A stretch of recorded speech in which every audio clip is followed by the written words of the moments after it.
আমি নিজের নাম বলে পদের নাম বলে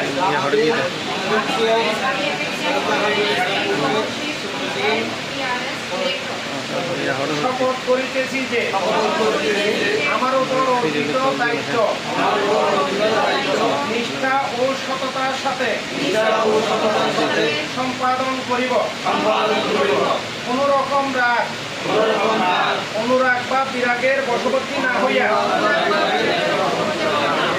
সম্পূর্ণ নিরপেক্ষভাবে সকল সদস্য তথা সমাজের সকলের প্রতি সমান আচরণ প্রদর্শন করিব। অ্যাপেক্স এর সংবিধানের ধারা ও উপধারাকে পুঙ্খানুপুঙ্খানুভাবে অনুসরণ করে অ্যাপেক্সের আদর্শকে বাস্তবায়নের মাধ্যমে উন্নত সমাজ প্রতিষ্ঠার জন্য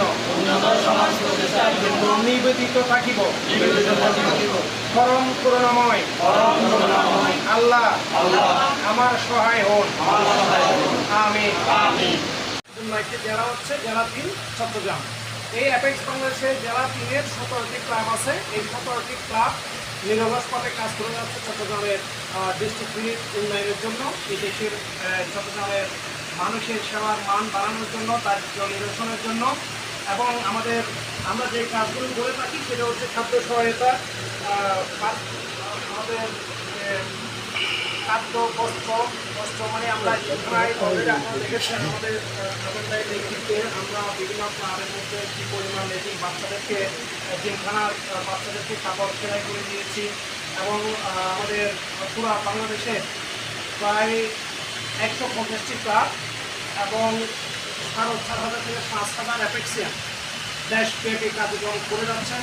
এটি বাচ্চাদের শিক্ষা ডেভেলপমেন্টের জন্য।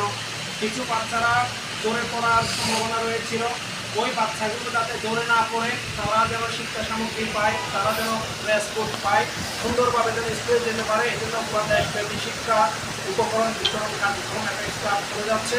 খাদ্য সহায়তা রমজান মাসে আপনারা দেখেছেন ইফতার সামগ্রী বিতরণ এবং ঈদ সামগ্রী বিতরণ, ঈদের সময় সিঁড়ি বিতরণ সহ দেশব্যাপী প্রচুর পরিমাণ আমাদের অ্যাপেক্সিয়ানরা এই প্রোগ্রামটা বাস্তবায়ন করেছে। আমাদের খাদ্য বস্ত্র বাসস্থান এবং আমরা বিভিন্ন দায়িত্বপীড়িত এলাকাগুলো যেগুলোতে সিলর হয়েছিল পার্বণবাড়ি এলাকায়, তারপর করোনাকালীন সময় আপনারা দেখেছেন পুরা দেশের মধ্যে কী অবস্থা হয়েছে। এরপর চকরিয়া চন্দনায় এলাকার মধ্যে একটা বন্যা হয়েছিল কিছুদিন আগে সাতখানিয়া লোহাগালায়। ওই বন্যার মধ্যে আমরা নিজেরও কয়েক ট্রাক মাল নিয়ে ওখানে গিয়েছিলাম, যেখানে আমরা অনেক প্রশংসা পেয়েছি চট্টগ্রামের ক্লাবগুলো। এতটুকু পানির মধ্যে আমরা মাথায় করে ঝুড়ি করে মাল নিয়ে ছাদের উপর স্কুলে বিভিন্ন যে আশ্রয় কেন্দ্রগুলো আছে আশ্রয় কেন্দ্রগুলোতে আমরা খাদ্য সহায়তা দিয়ে পৌঁছে দিয়ে আসছিলাম। এর মধ্যে আমরা চিকিৎসার জন্য কাজ করছি। ইতিমধ্যে আপনারা শুনেছেন চকরি ক্লাবের চিকিৎসা সহায়তা, জন্য সহায়তা, ক্যান্সার সহায়তা, এভাবে শুধু চকরি ক্লাব নয়, পুরো বাংলাদেশের যে 150টি ক্লাব আছে প্রত্যেকটি ক্লাবে এভাবে কার্যক্রম করে যাচ্ছে। আমরা যৌতুকের বিরুদ্ধে কাজ করে যাচ্ছি, সমাজের নারী শিক্ষার উন্নয়নের জন্য কাজ করে যাচ্ছি, নারীর ক্ষমতায়নের জন্য কাজ করে যাচ্ছি, প্রাকৃতিক দুর্যোগ মোকাবেলায় আমরা পরিবেশ যাতে বিপর্যয় না হয় পরিবেশ সংরক্ষণের জন্য ট্রি প্ল্যান্টেশনের কার্যক্রমগুলো করে যায় এবং পরিবেশ সচেতনমূলক বিভিন্ন কার্যক্রমগুলো আমরা পরিচালনা করি। এবং আমরা সর্বোপরি আমরা চাই আমাদের দেশটা অনুন্নত দারিদ্র দেশ থাকবে না। আজকে এই ক্লাবের উৎপত্তি অস্ট্রেলিয়াতে হয়েছিল। অস্ট্রেলিয়ার মানুষজন চিন্তা করে আমরা আর্থিক সহায়তা করার জন্য লোক খুঁজে পাই না।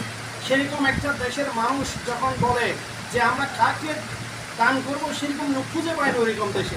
অথচ ওরা যখন বাংলাদেশে আসে তখন দেখে যে তোমাদের এখানে তো প্রচুর মানুষ দরিদ্র, এখানে তো কাজ করার প্রচুর অপরচুনিটি আছে। এই যে ধারণাটা আমরা পরিবর্তন করতে চাই। আমাদের দেশ উর্বর দেশ, আমাদের দেশের মাটি এবং জনসম্পদ আছে। এই জনসম্পদকে যদি জনশক্তিতে রূপান্তর করা যায় এবং তরুণ প্রজন্মকে যদি আমরা কারিগরি প্রশিক্ষণ এবং শিক্ষা সহযোগিতা করে আধুনিক তথ্য প্রযুক্তি নির্ভর শিক্ষায় শিক্ষিত করে গড়ে তুলতে পারি, আমাদের দেশটা অনেক সুন্দর হবে, আমাদের দেশটা উন্নত হবে। এই জন্য আমি আশা করব অ্যাপেক্স ক্লাব শুধু যে সেবামূলক কাজগুলো করে তাই নয়, অ্যাপেক্স ক্লাব বাংলাদেশের উন্নয়নের জন্য, বাংলাদেশের উন্নত সমৃদ্ধ দেশ করার জন্য কাজ করে যাচ্ছে। আশা করবো আপনারা সবাই সহযোগিতা করবেন। আপনার চক্রে ক্লাবের মাধ্যমে এই চক্রের মানুষ সহ দেশবাসীকে যেন আরও বেশি উপকৃত হয়, বেশি বেশি করে সেবা কার্যক্রম করবেন। আপনার ডিনার মিটিং করবেন 3টা, আর একটা বোর্ড মিটিং করবেন, তাহলে আপনার ক্লাব অ্যাক্টিভিটি বাড়বে। আর নতুন নতুন কিছু তরুণ অ্যাপেক্সিয়ান এবং কিছু রিটায়ার্ড অ্যাপেক্স লোক আছে যারা কাজ করতে চায় সমাজের জন্য, তাদেরকে সম্পৃক্ত করে আপনার চক্রের ক্লাবকে আরও সমৃদ্ধ করেন। আমরা আপনাদের পাশে থাকবো, জেলা দিন আপনাদের পাশে থাকবে, অ্যাপেক্স বাংলাদেশ আপনাদের পাশে থাকবে। আজকে যারা এখানে মঞ্চে আছেন এগুলো অ্যাপেক্স বাংলাদেশের গুরুত্বপূর্ণ লিডার। আমাদের বাসন ভাই আছে, আজম ভাই আছে, আমাদের আপনাদের ফাউন্ডার প্রেসিডেন্ট আছে, আমাদের অনুপ দা আছে, আজকে অনুপ উনি একটা কলেজের প্রিন্সিপাল, আমাদের সাইকুল ভাই আছে, national executive secretary Liaquat Ali আছেন, ক্লাবের প্রেসিডেন্ট আলমগীর আলম আছেন, আমাদের বিডিজি কামাল পাশা ভাই আছে, যিনি আমাদের ডিস্ট্রিক্ট গভর্নর।